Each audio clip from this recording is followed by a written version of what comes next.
It's December 26, 1908, and world's heavyweight champion Tommy Burns defends his title in Sydney, Australia against Jack Johnson. Here's Tommy Burns getting himself into the best shape of his entire career. In 9 days, Tommy will defend his title against the scourge of the heavyweight ranks, Jack Johnson. And Tommy knows that this is going to be the fight of his life.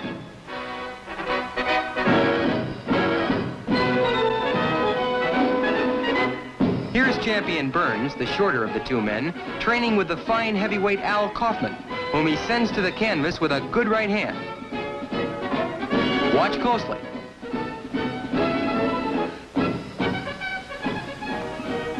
Johnson is training 17 miles away at Rushcutters Bay. Even the sedate Australian sports writers have been pulling out all of the stops in describing Johnson's workouts throughout his training period.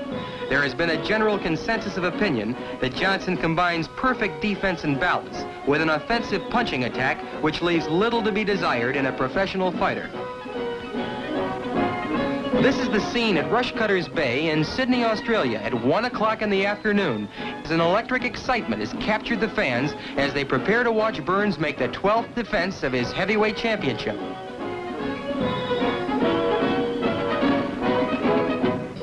This is how Tommy Burns appeared as he was introduced as the defending heavyweight champion of the world. Never was a champion more ready to defend his laurels. In round 1, Tommy Burns, to the left of your screen, moves out and boxes cautiously.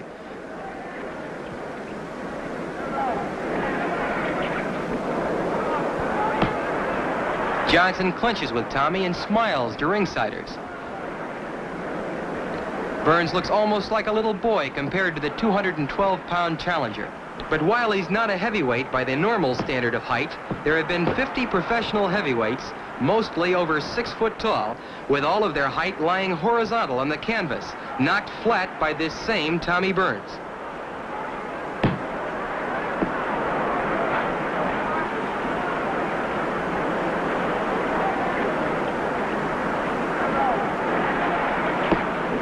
Johnson lands a hard right and forces Tommy to the ropes.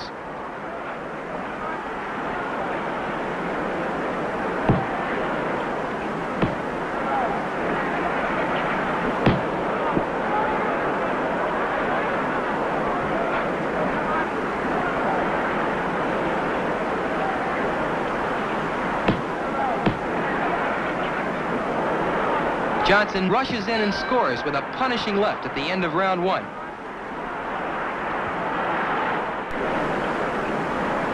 In rounds 2, 3, and 4, Johnson merely played with the heavyweight champion. He would laugh and actually talk to the crowd as Burns was hitting to the stomach. It was Johnson's way of demonstrating he had absolutely nothing to fear from the little heavyweight champion. Here in round 5, Johnson has no trouble in tying his man up.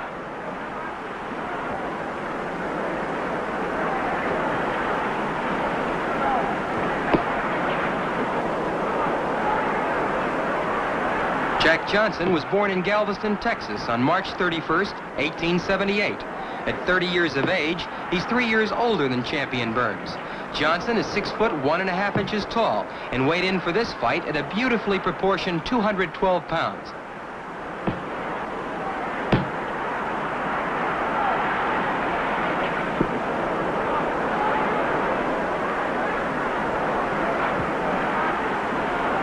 Burns stays at long range, looking for an opening.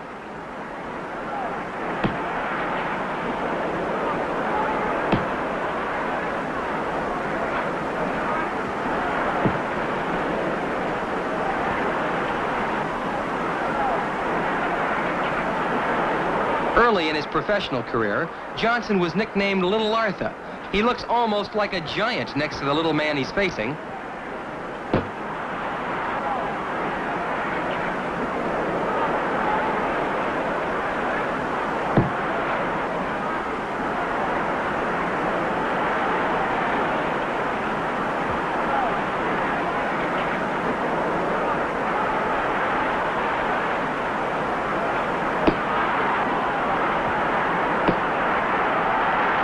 As we come to the end of round 5, it's apparent that Burns is almost at an insurmountable disadvantage against this magnificent fighting machine, Jack Johnson.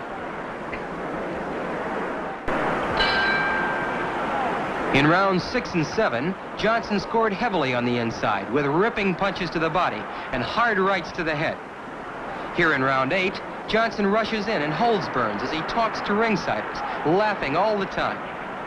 Johnson has been after this heavyweight title fight for over 2 years.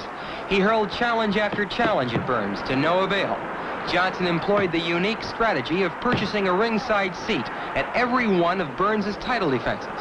As Tommy fought, Johnson would sit there screaming insults, taunting the champion. His high voice stood out like a beacon light at ringside when Burns fought Philadelphia Jack O'Brien. At Dublin, when the champion beat Jim Roach, Johnson was there screaming. Again in Paris, when Burns knocked out Joey Smith, and finally in Sydney, when Burns disposed of Bill Squires. It was then, in Sydney, Australia, that the champion could take no more.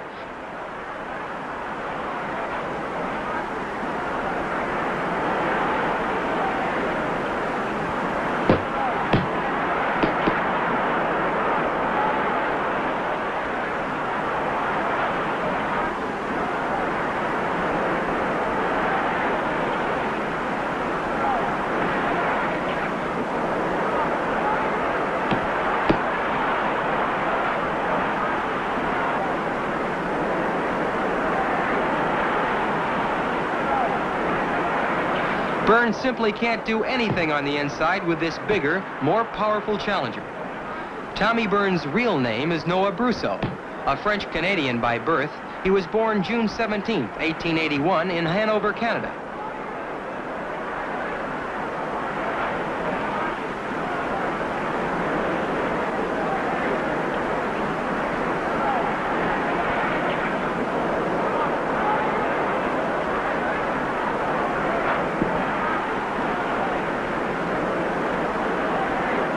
A good right uppercut, another ripping right uppercut by Johnson. Uppercuts, hooks, all punishing blows. Johnson calmly looks down at Tommy, talks to the champion, taunting him. He wants Burns, as well as everyone, to know that this is no fight, this is a picnic. See how Johnson practically ignores the champion on the inside at the end of round 8.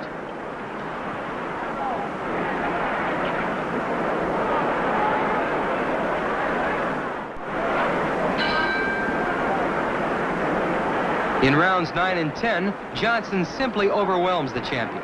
Going into round 11, it looked practically hopeless for Tommy. Johnson pressing forward, landing short punches, holding Tommy in the clinches. Burns unable to do anything against the heavier, stronger, taller challenger.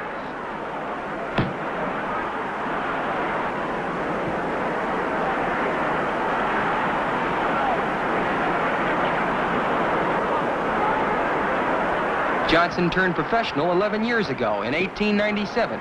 He had 10 professional fights when in 1901 he was KO'd in 3 rounds by Joe Shawensky.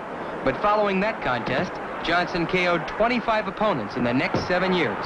He has met and defeated all of the great fighters of his time, including George Gardner, Sam McVie, Joe Jeanette, Sam Langford, and the great Bob Fitzsimmons.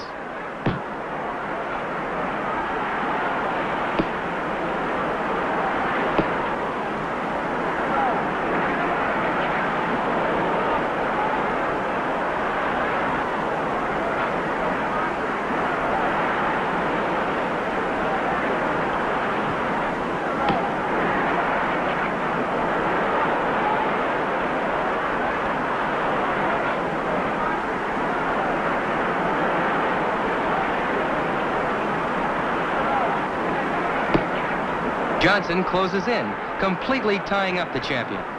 He forces Burns back in the clinches and literally handles the champion with ease.